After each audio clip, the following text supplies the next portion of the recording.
And hello there, everybody. This is LCDR Keys, Lieutenant Commander Keys.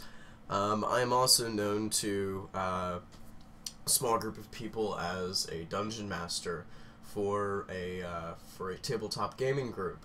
And so what I wanted to do is I wanted to start making some videos about tabletop gaming, in particular some D20 games. I ran for the past, I'll just roughly guess 3 years. I ran Pathfinder for the same group of people. The group kind of changed over the years here and there, but I mean, what gaming group doesn't? But anyways, I'm starting 5th edition D&D. We have had our 2nd session already. I have all 3 of the core rulebooks.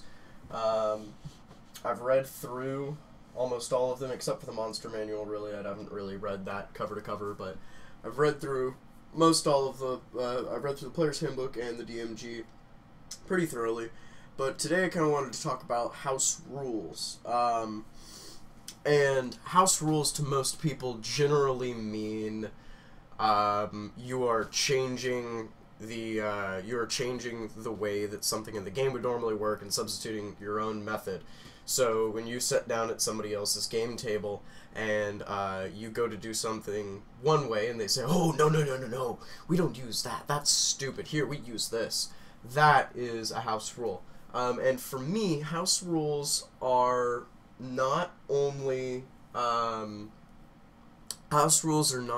changes to the game, but they are also the way in which you govern your table and the way in which you run things and how you want your players to act, how you promise to act with your players, so that you have a nice kind of social order going on. So I'm gonna go over my house rules and these are my core house rules. This is what my house rules have pretty much always been. They've changed a little bit over time, but this is pretty much what my house rules have always been. And then I start with this. This is kind of just table manners, expectations, the way that we run things in general. And then, as I see changes to the system are needed, then I add those actual house rules where we change the way that something works and add it in. So let me switch on over here, and we will, I'll show you this right here. This is my PDF of the house rules, and you can see I've added the Dungeons and Dragons logo here and everything. So, and it's all, I've got this little title: Promote Progress, Immersion, and Fun. So, rule number 1, story trumps rules and all else. What that means is exactly what it means. That is that when the DM says something happens, or he makes something happen a certain way, and it's for the purpose of the progression of the story, for the continuity of the story, or the integrity of the story, then the story wins out. There's nothing rules as written that should ever compromise good storytelling for the players there in the game world. And I'll tell you what, like, that term, raw, like, rules as written, I absolutely despise it. That is so stupid, and I think that if you run a game, or even if you ever even look at a role-playing game from a raw perspective, you're missing out on the point of what a role-playing game is. To quote Barbossa from Pirates of the Caribbean, "The rules are more guidelines, really." And that is very, very, very true. Your basic mechanics are there to flesh out the way the world works and everything, but I mean, ultimately it's up to the DM to make the calls on, whether something actually happens, whether we actually use those rules or not. It doesn't matter, rules as written. And yes, there becomes a point where, yeah, you need to follow the rules, and obviously the DM needs to follow the rules at least to a point in order, for it to be a game and to be fair to the players. But as long as the DM is being fair to the players, keeping the integrity of the story in the world, and doing everything that he does in order to promote fun for the players, raw doesn't mean shit. Next up, we've got when the Dungeon Master says yes or no, gives an explanation, the DM's word is final. Players can always make a case to the DM, however, that is not, that's not something that, you know, if the DM says no, you need to just kind of go with it. This is something that I've always just kind of added into our behavior rules at the table, because, you know, if the DM says no, what you need to do is you need to not cry about it. You need to roleplay your character. Like, how does your character react when this happens or when you fail at this? Just as you would when you succeed. So, it's all about staying true to the game and being in character. Bad moods not allowed at the game table. It's pretty simple. Everybody comes to a game table or to game night to escape from the shitty real lives that we have. So, you know, if you need your good fill of angst, I've put in here my rules. Don't worry, you'll meet plenty of bad-tempered half-orcs in taverns that'll fill your need for any angst. Number 4, dissension amongst the party / players is not an option. Basically, conflict in decision-making is something that, unless you've got like a really easygoing group of people, is going to bring problems. I ran a group of close friends for many years, and all the time, every other session, for the longest time, there's always this, you know, like, well, I think we need to do this because my character's background and this is what he believes. Well, no, I think we need to do this because this makes sense. And then there's this headbutting, and then you've got basically these two strong players that are just clashing heads. You've got the silent player who's just sitting over there doing nothing. You've got maybe one voice of reason trying to speak up between the two, and then maybe another player who's just kind of doesn't want anything to do with it at all. So the way it works is that anytime, like right now, currently, I used to have 5 people in my group. I have 6 people now. Right now, I've got 6 people in the group. Anytime that we come to a decision and there is seriously a conflict, what I do is I go round table. I just point to each character. Each player in character gets to, as their character, express what they think about the situation or the decision that needs to be made. Briefly, depending on any time constraints they have in game.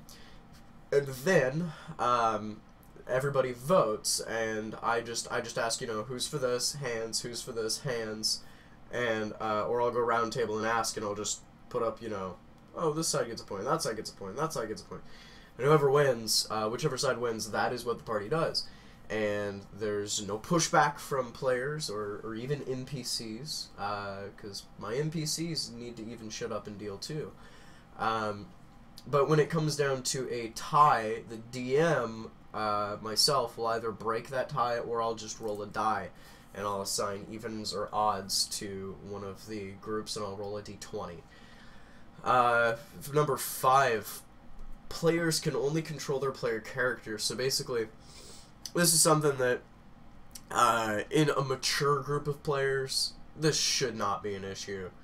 But, in more immature groups of players, oh, I'm gonna steal from my friend, or, you know, some nonsense like that, or I'm gonna grapple my friend to stop him from doing this, or I'm gonna grapple the paladin. No, you're not gonna do that unless the DM says that you do that.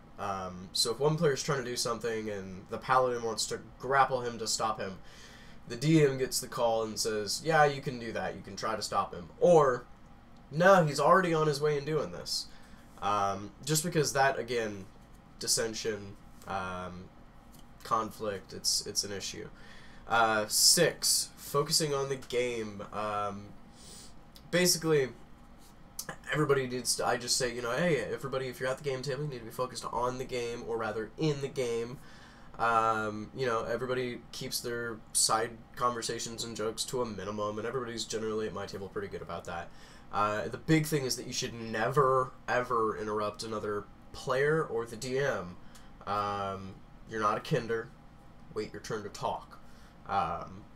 That is, you know, not interrupting other people, kind of, it promotes respect, and, it, you know, it builds a bond with other people. When you show that you respect what they have to say, they will listen to you later on. You know, it's just something that, and that's just kind of something you do in life. Now, 7. This is something for my table that we have just started with 5th edition. It's not called pen and paper for nothing. This is my banning of electronics at the table. We used to be so heavily integrated into using Hero Lab down here to build the characters, manage the characters, and everything for Pathfinder. And it was kind of understandable because with the amount of books that I had allowed, and that was a mistake on my part to do that. That was insanity. I just got tired of saying yes and no to players. Pardon me, I'm not well. My temperature is down, but I still have the flu. I hope I don't get you sick through the video. But anyways, so to me, just having, like, everybody was hiding behind laptop screens on the table, and it was disgusting. I was like, this isn't a role-playing game. This is like an MMORPG with, you know, where you talk to people instead of use headsets. This is lame. So I banned all of the electronics on the table. As you can see in there, I put in that, you know, unless it's bribing me or feeding me food, it can't be there. Calculators are fine, yes, and you can have your phones for calculating. Phones should probably be on Vibrate or Mr. Forbid on Ringer for when your mother calls asking you to stop playing your satanic board games. But, you know, just excuse yourself briefly, obviously. Just basic electronics table mannerisms. I mean, if you need to have your phone on, have your phone on. If you don't need to have your phone on, put it on Vibrate, put it on silent. You know, I do. And then we get into transparency and keeping the field level. This is where these are just some practices that I use to keep the field level because I've had players really abuse the fact that I don't have a copy of their character sheet or that I don't watch them level up. So the DM should always have a hard copy of every player's character sheet. Always. Every time you level up. I think last session when they leveled up to 2, I missed getting a copy of the character sheets, but not too worried about it because not a lot happens between levels 1 and level 2. I'll get it next session, or I might just wait till level 3. But I'm going to try to have a hard copy of everybody's sheet as often as I can. For example, at level 1 for the first session, I had all of their character sheets. They're in this folder called Old Character Sheets now. And I literally have every single player's character sheet in here with everything that they can do and all that stuff. So I know if I might get close to killing a player. I know if I'm throwing something too difficult at them or not difficult enough. It helps keep everybody honest, too. Players should have their own copy of the player's handbook in order to play their character and provide the DM and themselves with quick and accurate references to the rules that govern their character. Basically, for this campaign, I said, hey, everybody needs to get their own copy of the player's handbook. I had my friend Bill bought one, my friend Blake bought one, Chris bought one, my friend Sky bought one, and then the other two, Alex, she does not, she can't really afford the player's handbook, or can't at the moment. She might pick up one in the future, so what I did was we just printed her out one. And then the other player, he's just using the basic rules right now and occasionally grabbing another player's handbook, but if he really wants to get into the other stuff in the future, he's going to have to pick one up eventually or print one out. PDFs and digital copies just aren't good at the table. You need to have a physical copy in front of you to use. And then let's see, all dice checks, all DCs must be rolled open on the table for everybody to see, because basically if the DM didn't see it, it didn't happen. If you roll and it's a crit and I don't see it, then I'm sorry, it doesn't happen. So that's why often at my table you'll if you're rolling at the end of the table, the reason I have you roll it out in the open in front of everybody is so that other players can look over and be like, yep, that's it. Yeah, like they look at me and like nod and be like, okay, cool, confirmed. But if you're right next to me, I can just look over and see what you rolled. And this just is honest with everybody. With me, as the DM, I roll behind the screen, and while that may seem unfair, the reason for that being is that depending on whether you are trained in a certain skill, or whether you've fought a certain enemy before, or all sorts of different types of factors that come into play, the DC changes. So for example, the Paladin, who is, let's say, in 5th edition, Arcana works as like a, basically knowledge, magic in general, divine and Arcana. I guess you would use religion, maybe, but better example. A fighter and a wizard. Wizard makes an Arcana check, he is trained. The fighter makes the check, he is untrained. Now, should the fighter have the chance to make the check equally, have a chance, you know, just as good of a chance to make the check as the wizard? In my opinion, no.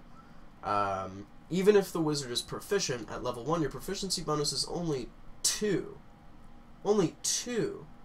Every 5 points that you get increases your chances by 5%. That is less than 5%. That is like 1.5 or 2 point.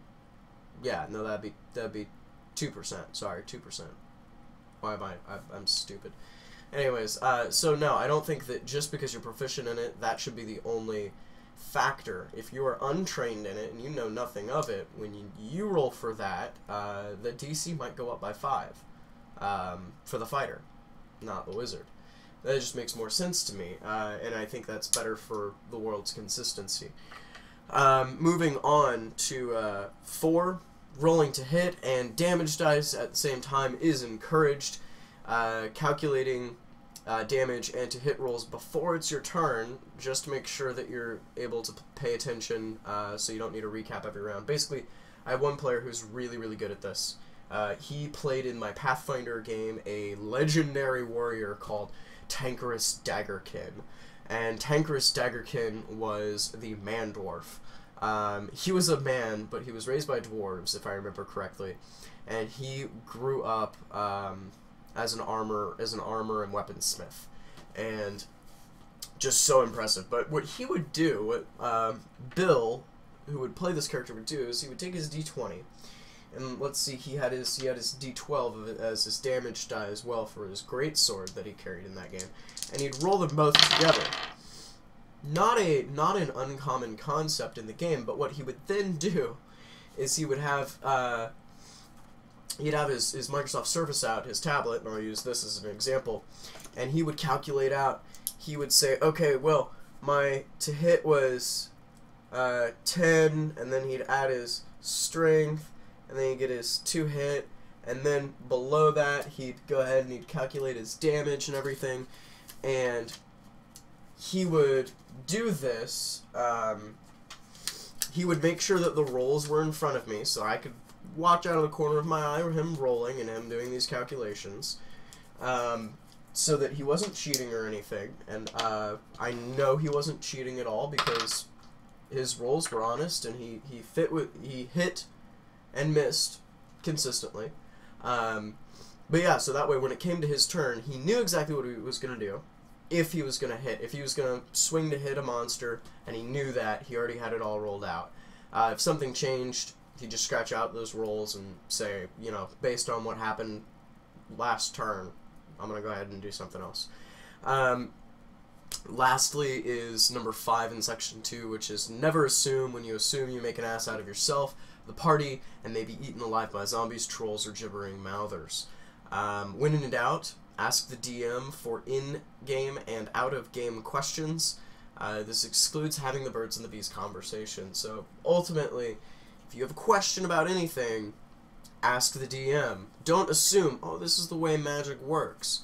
My players are new to the Forgotten Realms here in my current campaign, so I'm encouraging them to don't assume that this is the way magic works. It's not the way it worked in the world of Galorian and Pathfinder. Everything is very, very different. So yeah, they'll be in for some interesting surprises, and I hope they ask good questions here in the future. But anyways, those are my table mannerisms and table behavior governing rules. So I won't talk too much longer, but this was LCDR Keys. Whoops, switch back there to that camera. This is LCDR Keys, dm.grag, but yeah, LCDR Keys on Reddit. I will talk to you all later. I'm going to make a couple more videos today. Later.